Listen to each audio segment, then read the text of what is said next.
നിലമ്പൂരിലെ ഇടതുമുന്നണി സ്ഥാനാർത്ഥിയെ ഇന്ന് തീരുമാനിക്കും. തിരുവനന്തപുരത്ത് CPMന്റെ സംസ്ഥാന സെക്രട്ടേറിയറ്റ് യോഗം ആരംഭിച്ചു കഴിഞ്ഞു.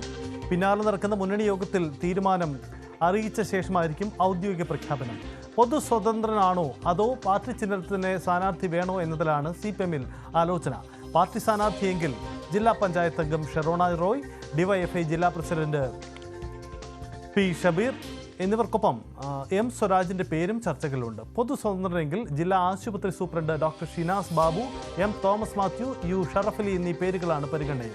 സ്ഥാനാർത്ഥി പ്രഖ്യാപനത്തിന് പിന്നാലെ മണ്ഡലത്തിൽ റോഡ് ഷോ അടക്കം നടത്തി മണ്ഡലത്തിൽ കളം നിറയാനാണ് ഇടതുമുന്നണിയുടെ തെരഞ്ഞെടുപ്പ് തന്ത്രം.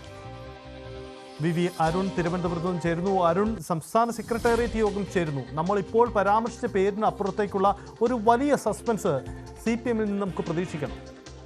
അങ്ങനെയും പറഞ്ഞു കേൾക്കുന്നുണ്ട്. ഇന്നലെ വൈകിട്ട് മുതലുള്ള ഒരു ചർച്ച ആ രീതിയിലാണ്. ഒരു സർപ്രൈസ് കാൻഡിഡേറ്റ് അവിടെ ഉണ്ടാകും, സസ്പെൻസ് ഉണ്ടാകും. അതാരെന്ന് സൂചനകൾ പോലും CPM നേതൃത്വം നൽകുന്നില്ല. നേരത്തെ മുസ്ലിം ലീഗിന്റെ പ്രധാനപ്പെട്ട നേതാവിൻ്റെ സഹോദരനെ CPM മത്സരിക്കാനായി സമീപിച്ചിരുന്നു. അദ്ദേഹം ആദ്യഘട്ടത്തിൽ യെസ് പറഞ്ഞതുമാണ്. പക്ഷേ പിന്നീട് അതെങ്ങനെ മുന്നോട്ട് പോയെന്ന കാര്യത്തിൽ വ്യക്തതയില്ല. അത്തരം ചില പേരുകൾ സജീവമായി തന്നെ അന്തരീക്ഷം നിലനിൽക്കുന്നുണ്ട്. അതിനും അപ്പുറത്തേക്ക് അൻവറിൻ്റെ സ്ഥാനാർത്ഥി, നേരത്തെ UDFന്റെ സ്ഥാനാർത്ഥി ആര് എന്നതിനെ നോക്കി സ്ഥാനാർത്ഥി നിർത്താനായിരുന്നു CPM ആലോചിച്ചിരുന്നത്, ഇടതുമുന്നണി ആലോചിച്ചിരുന്നത്. പക്ഷേ ഇപ്പോൾ PV അൻവറിൻ്റെ നീക്കങ്ങൾ കൂടി CPM സസൂക്ഷ്മം നിരീക്ഷിക്കുന്നു എന്ന് വേണം മനസ്സിലാക്കാൻ. അൻവർ സ്ഥാനാർത്ഥിയായാൽ അവിടെ CPM വലിയൊരു സാധ്യത മുന്നിൽ കാണുന്നുണ്ട് എന്ന് ഒരു വിഭാഗം നേതാക്കൾ പറയുന്നു.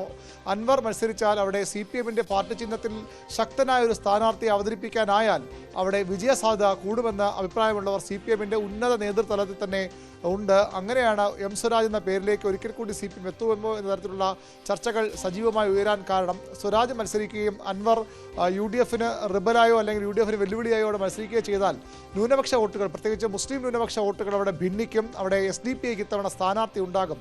കാരണം ആര്യൻ ഷൗക്കത്തിനോട് അവർക്ക് അത്ര താല്പര്യമില്ല. അതുകൊണ്ട് SDP സ്ഥാനാർത്ഥി നിർത്തും. SDPയുടെ വോട്ടുകൾ അവർ സമാഹരിക്കും. ജമാഅത്തെ ഇസ്ലാമി വോട്ടുകൾ പതിവ് പോലെ UDFലേക്ക് പോവുകയും ചെയ്യും.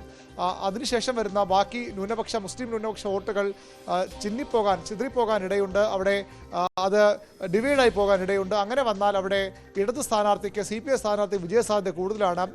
സ്വരാജ് ആണെങ്കിൽ മുസ്ലിം വോട്ടുകൾ കൂടി സമാഹരിക്കാൻ കഴിയുന്ന ഒരു നേതാവെന്നും CPMന്റെ ഒരു പ്രധാനപ്പെട്ട നേതാക്കൾ തന്നെ സംസാരിക്കുമ്പോൾ സമ്മതിക്കുന്നുണ്ട്. അവർ പറയാൻ അവരുടെ കാരണം പലപ്പോഴും ഈ മുസ്ലിം ന്യൂനപക്ഷങ്ങൾക്കെതിരായ BJPയുടെയും കേന്ദ്ര സർക്കാരിൻ്റെയും ഒക്കെ നീക്കങ്ങൾക്ക്, അത് അയോധ്യ ആകട്ടെ, അങ്ങനെയുള്ള പല വിഷയങ്ങൾ വരുമ്പോഴും വളരെ കൃത്യമായ നിലപാട് ശക്തമായി എടുത്ത നേതാവാണ് M. സ്വരാജ്. സ്വരാജിന് ആ രീതിയിലൊരു സ്വീകാര്യത മുസ്ലിം ജനവിഭാഗങ്ങൾക്കിടയിലുണ്ട്. അതുകൂടി ഉപയോഗപ്പെടുത്താനായാൽ ഒരുപക്ഷെ അവിടെ പാർട്ടി ചിഹ്നത്തിൽ ജയിച്ചേക്കാം എന്ന കരുതുന്ന നേതാക്കൾ CPMലുണ്ട്. പക്ഷേ അതൊരു തീരുമാനമായി വരുമോ നമുക്ക് ഈ ഘട്ടത്തിൽ പറയാൻ കഴിയില്ല. അത്തരം ചർച്ചകൾ ചില നേതാക്കൾ ഉയർത്തിവിടുന്നുണ്ട്.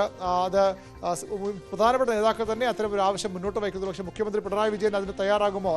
സ്വരാജിനെ പോലെ പ്രധാനപ്പെട്ട നേതാവിനെ, സംസ്ഥാന സെക്രട്ടറി അംഗത്തിനെ ഒരു പരീക്ഷണത്തിന് ഇട്ടുകൊടുക്കാൻ പിണറായിയും CPM തയ്യാറാകുമോ എന്ന കാര്യത്തിൽ വ്യക്തതയില്ല. പക്ഷേ സ്വരാജ് നിർത്തിയാൽ അവിടെ സാധ്യതയുണ്ട് എന്ന അഭിപ്രായം CPM ശക്തമാവുകയാണ്.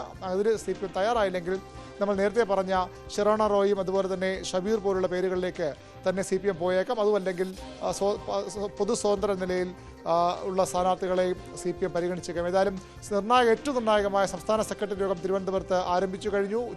1 മണിയോടുകൂടി സെക്രട്ടറി യോഗം അവസാനിക്കും. 3:30 ഇടതുമുന്നണി യോഗം ചേർന്ന ശേഷമാകും സ്ഥാനാർത്ഥി പ്രഖ്യാപനം. ഉച്ചയോടുകൂടി CPMന്റെ സ്ഥാനാർത്ഥി ആര് എന്ന കാര്യത്തിൽ ഏകദേശ ധാരണ തന്നെ ഉണ്ടാകുമെന്ന് നമുക്ക് മനസ്സിലാകുന്നുണ്ട്.